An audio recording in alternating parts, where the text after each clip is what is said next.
Good evening, kings and queens. Welcome back to another huge Cyberpunk 2077 content drop. Yesterday, we looked at some real juicy details surrounding Phantom Liberty's world and story, and look, let me be the first person to say I'm absolutely in love with it already. As promised, today we are looking at recent news showcasing how CDPR plan to launch a supposed 70 gigabyte update alongside this new DLC. This update supposedly reworks near enough every single aspect of Cyberpunk 2077. It's very rare that speculation to this extent actually comes true, so you can imagine that my pants are getting a little bit damp. So let's take a look into Cyberpunk 2078 and what will be different when it launches in September. Oh, and guys, look, if you enjoy this content, please do feel free to drop the channel a small subscribe. It'd really make my day. Alright, so before we get into the meat and gravy of this 70 gigabyte update, I want to start off with why. Why is CDPR giving Cyberpunk a complete and utter overhaul? So good old Paweł Sasko, I probably said that so wrong, this lovely Polish man, the game's creative director who has been with the game since its inception, is actually leaving the current Cyberpunk team. This glorious man is off to the United States to form a new team who will one day tackle a direct Cyberpunk sequel. But because this big beautiful man has such a great heart, he wants to leave Cyberpunk 2077 in the best shape possible.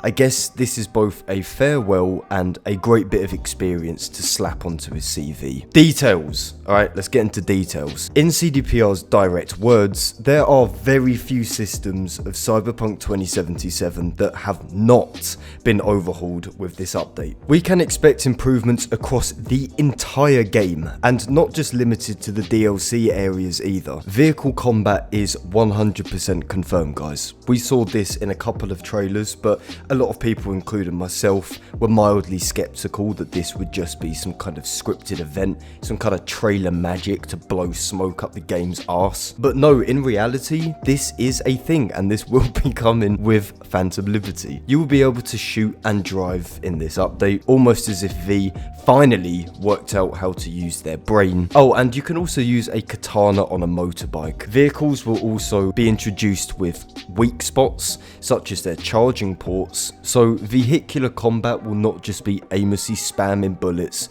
and hoping for the best. On top of this, enemies can also chase you with dynamic car combat. Some vehicles will also come with weapons attached, which I think is pretty fucking cool, and how you purchase vehicles is entirely different.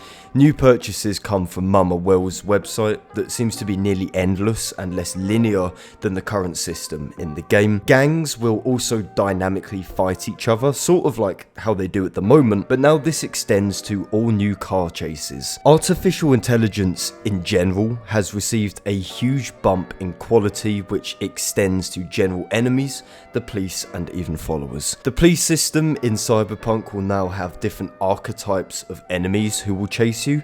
I assume that this means kind of like what the game has at the moment, where you have the NCPD, then you get some riot police, then you get MaxTac, etc. Although it seems to be a lot more fleshed out, a lot less tacked on, and supposedly MaxTac arrive in AVs and rappel down out of ropes. That's what we like to hear. This will also be different in Dogtown compared to the rest of Night City, so this is a nice detail here from CDPR, which will ensure that this district feels unique. Pedestrians, however, this is one of the biggest complaints with Cyberpunk 2077, are said to be tackled with mostly bug fixes, which is a little bit of a letdown, I'll be honest. I would have thought that if CDPR are going as far as to overhaul the game, giving them even just a very basic day-night cycle, even just making them not walk in straight lines, maybe they bump into each other, I don't know, but I understand there's a sizable amount of changes in this update. It just seems weird to me that general AI for pedestrians hasn't been touched upon. Cyberware has also received some much needed love in this update, going as far far as bordering onto cyberpsychosis territory, but sadly not actually getting that far. However, a capacity system will be introduced, so now there is a sort of risk-reward style to Cyberware. You can't just go full Borg anymore without any sort of issues arising, well, unless you take this new Edge Runners perk, which gives you more Cyberware room, but at the cost of a debuff. After watching and finishing Edge Runners, you get a real sense of how much Cyberware can really fuck someone up. It's quite dark, and I personally find it quite creepy, but it's never really shown to have that sort of effect in Cyberpunk 2077. Well, I guess cyber psychos, but they just feel artificial, like normal enemies with a very vague backstory and a little bit more damage. There was no real organic feeling to Cyberware. It felt very tacked on, I suppose like a vast majority of the game. So hats off to you, CDPR, this is a fantastic addition for sure. Perks have also been entirely reworked, so now instead of just getting numerical stat increases, there are more abilities which the player can learn. For example, the ability to dodge bullets, perform execution finishes, and dash around like a lunatic. Modifiers are also present with these skills, so powers can be updated and changed as you progress. Building on from this as well, a brand new relic skill tree is going to be added. This will, quote unquote, provide further twists to the cyberware which you have installed, such as adding new abilities to your mantis blades. In order to utilize these upgrades, we will have to locate relic points. These are found in the new Dogtown district, and this, according to CDPR, gives a greater incentive to explore in the open world, and is apparently only one part of how CDPR have given players more to do in the sandbox. One of these activities are endless Mama Wells courier missions, basically stealing cars but with different conditions each time, as well as random loot caches which drop across the map. And that's all we know so far.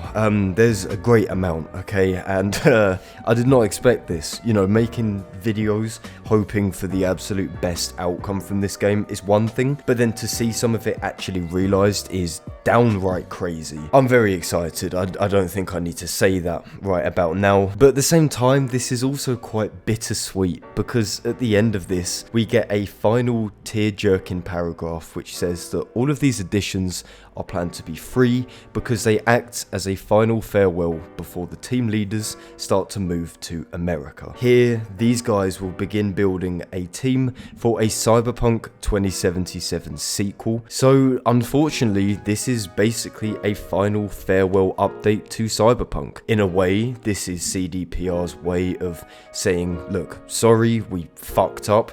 This is how we want to leave the game, and we want to give it to you in the best state possible. So yeah, this is a real mixed bag of emotions, but ultimately we're going to get a nice 2.0 version of Cyberpunk, and of course I'm excited for that. That just about sums it up, guys, so thank you very much for watching. If you enjoyed, feel free to leave a like on the video, and as always, I'll catch you lot in a bit.